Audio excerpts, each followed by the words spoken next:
Assalamu alaikum student. Today the topic is banked curve. Now what is the banked curve?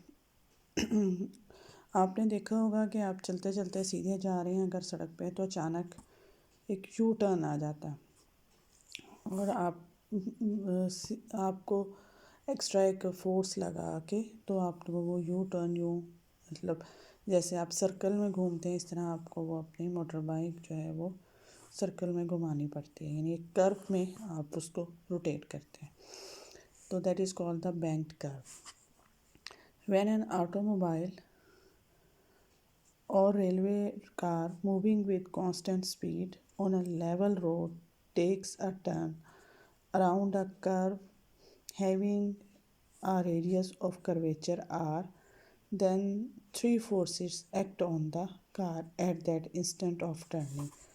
अब आप सीधे जा रहे हैं, सीधे जाते हुए लेवल सरफेस है, आप एकदम आपका टर्न आ जाता है। आप टर्न करने के लिए आपके पास तीन फोर्सेस एक्ट करेंगी।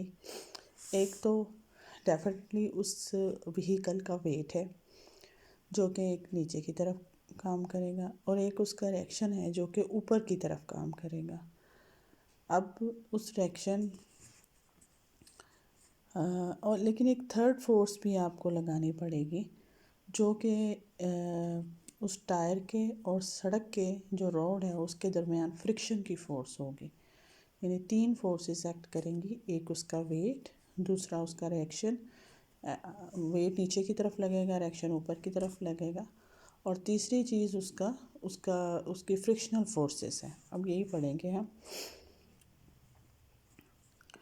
To vertical forces are weight mg and normal reaction n जो कि ऊपर की तरफ है, वेट नीचे की तरफ है, which cancel each other, while third force is horizontal force P directed towards the center of semicircle. This force provide the centripetal force. अब उसे रोटेट करवाना है। रोटेट करने के लिए आपको पता है कि वो सेमी सर्कल होता है, मुकम्मल तौर पर सर्कल नहीं बना होता, यू टर्न यूँ थोड़ा सा सेमी सर्कल होता है। अब उसका जो कर्वेचर है वो कितना होगा, आर। तो उसको सेंट्रीपिटल फोर्स चाहिए इस कर्व के अलोंग जाने के लिए, तो एक थर्ड फोर्स होगी जो कि जो उसकी सेंट्रीपिटल फोर्स है वो प्रोवाइड करेगी। In the case of automobile, this centripetal force is supplied by a sidewise frictional forces exerted by rod on tires. अब अगर आप देखा होगा कि जो टायर्स हैं और उनके दरमियान अगर सड़क कभी देखा हो कि यू टर्न है, बारिश हुई भी है या कोई इसकी वजह से सड़क में फ्रिक्शन की क़ुव्वत कम हुई है तो आपने देखा होगा टर्न लेते हुए ज़्यादा मुश्किल होता है यू टर्न, क्योंकि जो फ्रिक्शन की फोर्स है वो उसको सेंट्रीपिटल फोर्स प्रोवाइड करती है और उसको रोटेट यू टर्न की तरफ लेके जाती है। तो in the case of railway car, the force is supplied by railway lines exerting a sidewise force on inner rims of the wheel of a car. लेकिन अगर इसी तरह आपने ट्रैक देखे होंगे रेलवे के, तो वहाँ भी इसी तरह जो उसका होता है रेलवे लाइंस जो है उसका अंदर वाला जो साइड होती है, अंदर वाली जो यूँ आप रेलवे लाइंस देखी होंगी, उसका जो अंदर वाला साइड होता है वो व्हीकल के दरमियान और रिम के दरमियान फ्रिक्शनल फोर्सेस को प्रोवाइड करता है। Neither of these forces provide safe centripetal force. अब देखें, दो फोर्सेस तो कैंसिल हो गई, वेट कैंसिल हो गया, डाउनवर्ड था, अपवर्ड डायरेक्शन से कैंसिल हो गया। अब सिर्फ जो फ्रिक्शनल फोर्सेस हैं वो उसे सेंट्रीपिटल फोर्स दे रही हैं, लेकिन ये इनफ नहीं है। हो सकता है कि आपका व्हीकल जो है वो सही तरह टर्न ना कर सके, तो उसके लिए फिर क्या किया जाता है कि जो टर्न है उसको यूँ नहीं बनाया जाता। यानी आपने गाड़ी कभी यूँ नहीं देखा होगा ये सीधी जा रही है और ये टर्न आ गया, ऐसे नहीं टर्न होता, बल्कि कैसे होता है कि यूँ उसको जो आपकी सड़क है उसको ही यू टर्न, इसलिए कहते हैं ना यू टर्न, उसको ही थोड़ा सा कर्व में बना दिया जाता है। तो यानी ये एक एक्स्ट्रा हेल्प की जाती है ताकि आप इजीली, आपका रास्ता ही इस तरह का बना दिया गया है कि आपको इजीली सेंट्रीपिट, आपको सर्कल प्रोवाइड कर दिया गया है।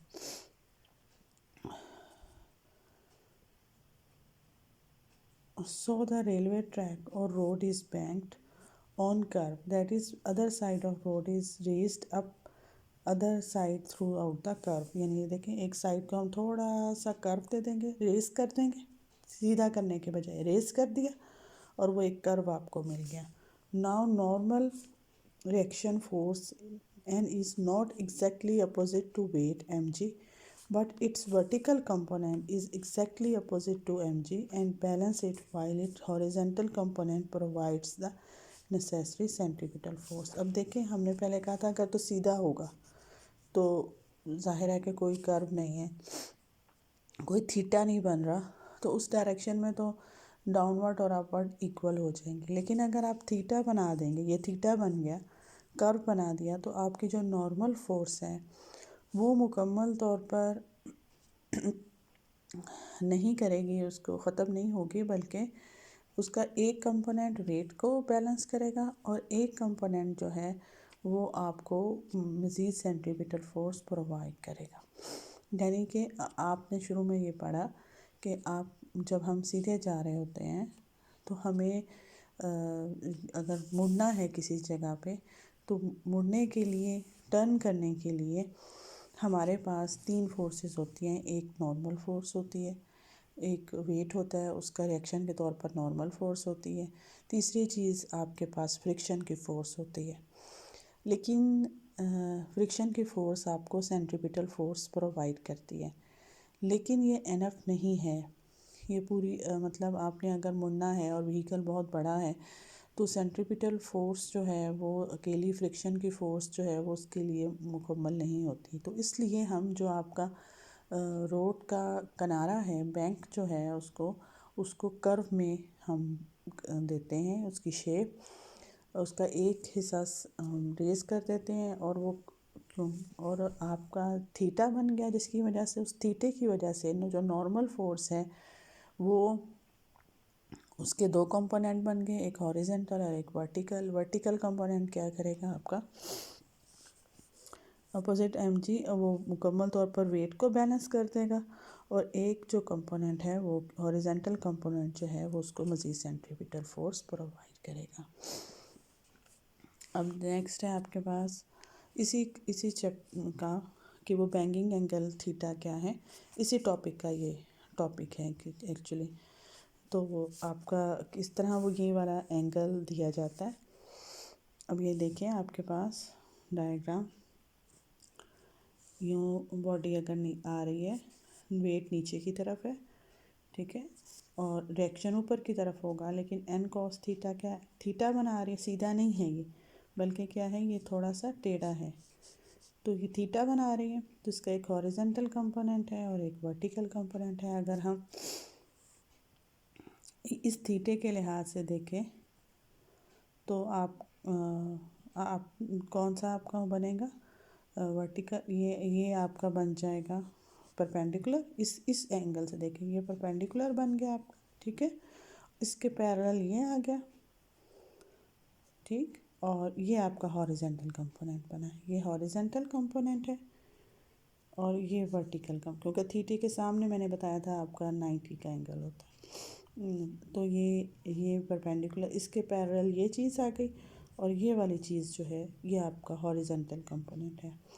तो इसलिए mg को ये वाला कंपोनेंट बैलेंस कर देगा, mg नीचे की तरफ है और ये इसको बैलेंस कर देगा, और इसके पैरेलल ये वाला कंपोनेंट, ये देखिए ये नीचे की तरफ जा रहा है, ये वाला कंपोनेंट जो है ये आपको सेंट्रीपिटल फोर्स प्रोवाइड करेगा। यही चीज़ लिखी हुई है।